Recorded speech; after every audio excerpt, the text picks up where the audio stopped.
Sup goats, it's JOAT, and welcome back to a new live reaction and review. Today, we're going to be taking a look at the Astrophobia EP by MYRID. So MYRID is a producer that I've known for close to 8 months now. Shout out Jake Reinke for putting me onto her stuff. I'll just put up my first impression of her music right here.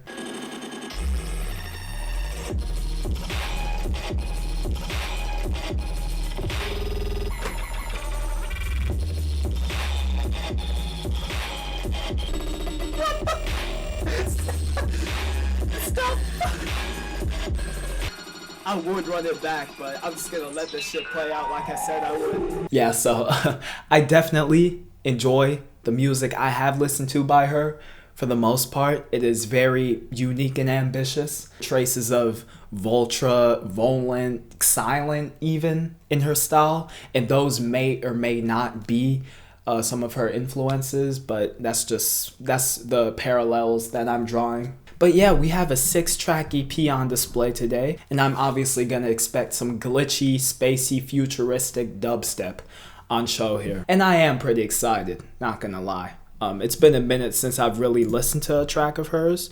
Oh, she even dropped a Your Love remix. I definitely have to listen to that later. But for now, I will get into this 6-track EP. It's listed as #electronic on SoundCloud, so more than dubstep on show most likely. Defo hyped. And yeah, without further ado, let's get into track 1, Noi. Oh, and before we get into this review, shout out MYRID herself for sending me this EP early, like 1 or 2 weeks back. And I believe that today is also her birthday. So make sure to wish her a happy birthday in the premiere chat or in the comments section if you're watching this a little later. So yeah. Kind of dissonant, cavernous atmosphere in the background.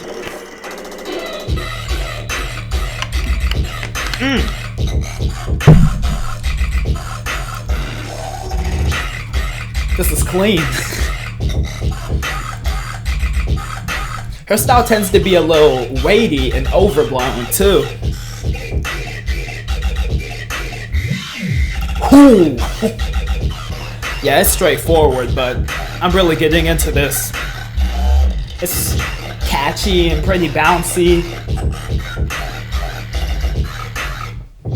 Percussion is clean as fuck too, sharp.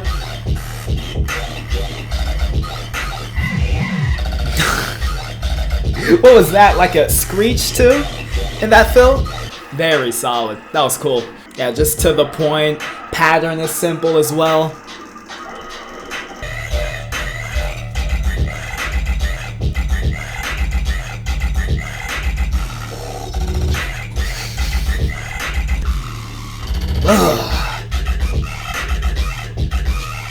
I like how muffled the sounds are too. They're not necessarily like bright.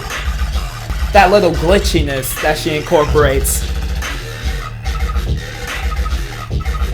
Yeah, jumbled up delivery is solid. It's pretty beastly and guttural though, like I said. Yeah, that was just, I feel like that was just a little something to get you into this CP, not doing too much at all, but it's solid for what it is. That was cool. Not much more to say about that one, I feel like. Let's get into the second track, AQUILAE. Similar atmosphere. Ooh.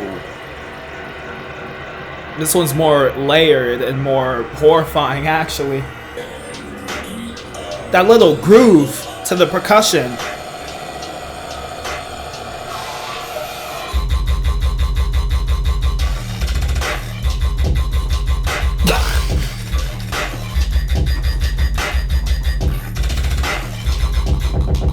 That was definitely similar to Noi in terms of sound design and structuring.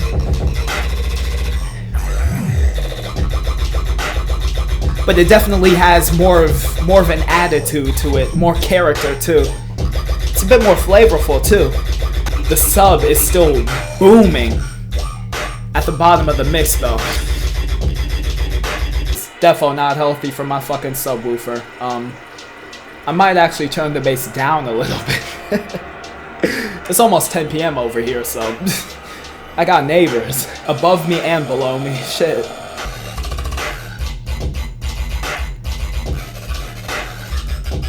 The way the non-drop sections segue into the drop is...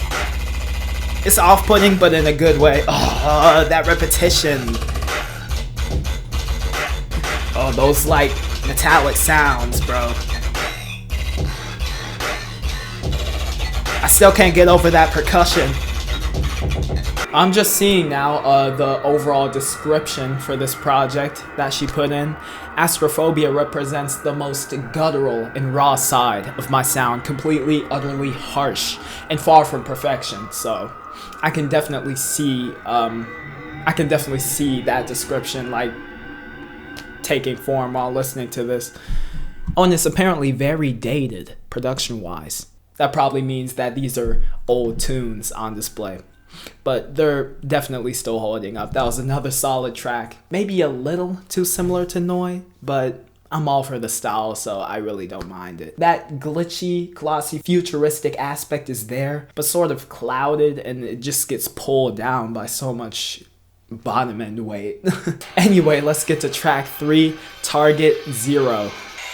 A definite theme with the intros. This one's a bit more impactful, actually. Oh, there's some glitchiness.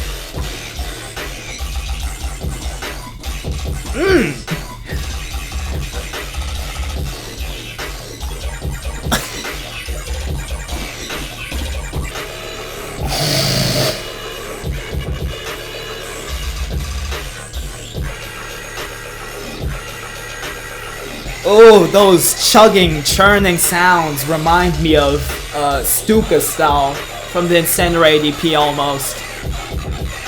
Oh, this is crazy, G. Sounds are definitely more pronounced and more lightweight, definitely. Sort of freeing themselves from all the sub-heavy, weighty madness down below. But overall, the track is still really thick when it comes to like sub and shit.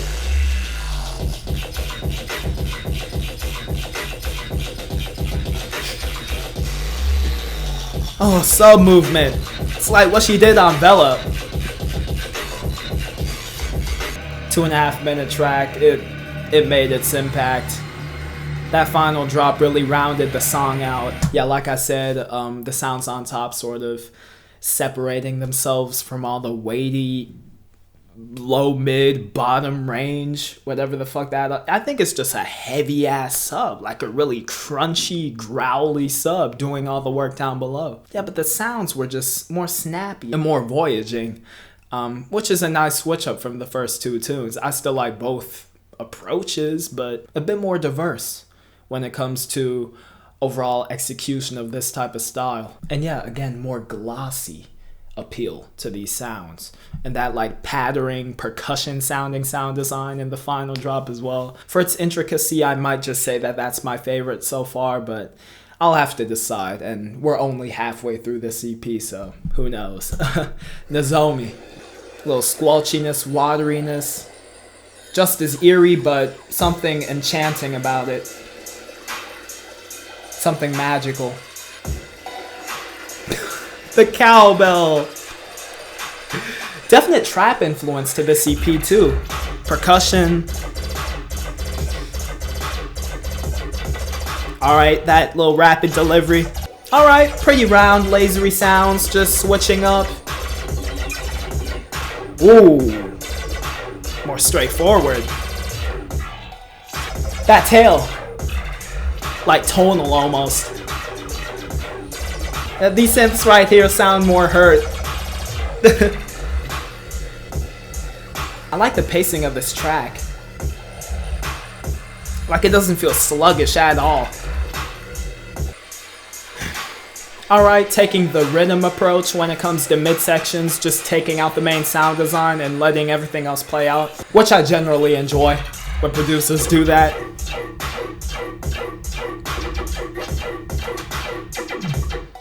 This section is probably the least interesting I've heard so far.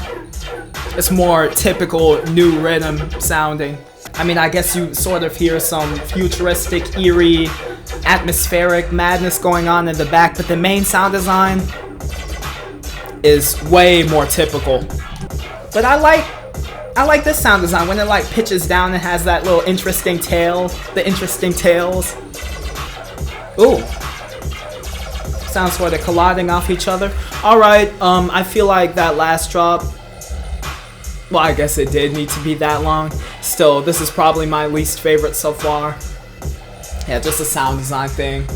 Not all too unique. Solid sounds, but don't have as much character overall. And the flow did get a little tiring as specifically that second drop progressed. But yeah, I mean, the atmosphere was on point. I did pretty much enjoy the first drop, even though it was, again, probably my second to least favorite drop right after that second drop. Yeah, overall the tune wasn't bad. I didn't love it though. And that one was pretty alright. It was pretty alright. I don't think I'd personally go back to it. Let's get into the second to last tune. CALPAMOS, Epsilon Edition. The little beeps and that breathy background ambience. I like this intro. It's much longer than all the rest. Twice the length, I want to say. Even longer, maybe? Here it is.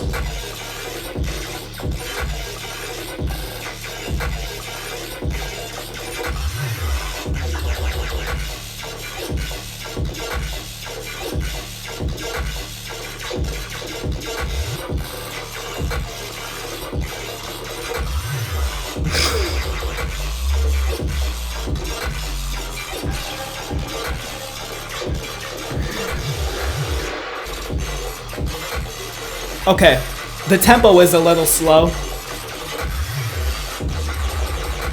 but I think it's supposed to be that way for you to just marvel at what movement everything does, like in which direction it goes. It just feels like a fucking spaceship dodging asteroids almost, you know? What the fuck? Sub just crazy. That sub was crazier than the one on Vela. As well as the sound design, Let me pause the tune real quick. I was gonna say, because of that slow tempo, it allowed you to really just pick apart sort of what was going on with that sound design. Just the intricacy of it.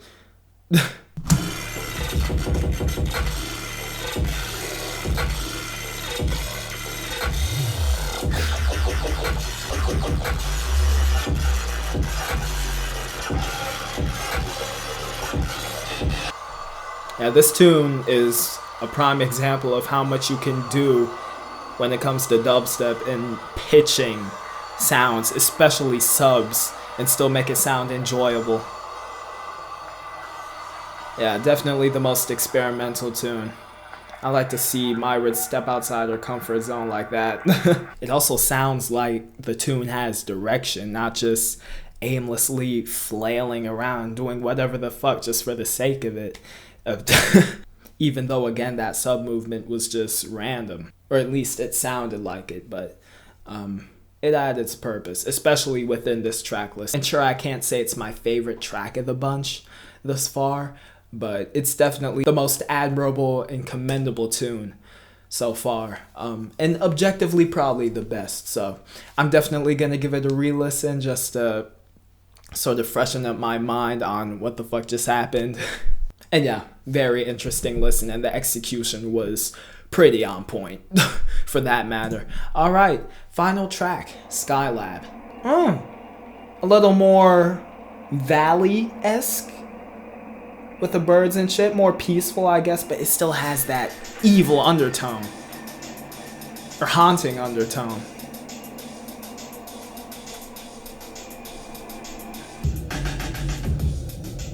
I was gonna say, we really didn't get... Well, this is still like deep dubstep. I'd say overall this all still is dubstep, but definitely experimental. The sub. I was saying those are like bird sounds, but it sounds like some demonic force is trying to emulate bird sounds. I thought this tune was gonna be a bit more peaceful, but it's just the most low-key, calm before the storm, motherfucking menacing one. Horrifying. Okay. See? Oh no, this does sound like bird sounds. It sounds like you're just submerged underwater and just looking up at a peaceful ass valley and thinking, why the fuck am I not up there? Snare roll too. And that atmosphere is just so enveloping. I could swear it's just swelling, like getting louder. I probably have to list that as one of my 2 favorites. I'm gonna pick out 2 for this EP, which are probably gonna be Target Zero and this. Just check the description to see if I change my opinion on that by the time this video's out. But yeah, that concludes this EP. It's a good EP for sure. And yeah, I do get that these songs are a little older. I was expecting a teeny bit more from some of these tunes in terms of, I guess, execution and variation, but the ideas are definitely there, and it's an interesting style. MYRID definitely has an interesting style. Yeah, I mean, it was all like futuristic, like Voltra-esque, but the atmosphere really set it apart from anything glitchy, glossy, futuristic out at the moment. And that's what makes this EP, or MYRID's style in general, so stylistically different from all of her contemporaries. All these producers putting forth that futuristic, spacey sort of style. The atmosphere, the whole vibe.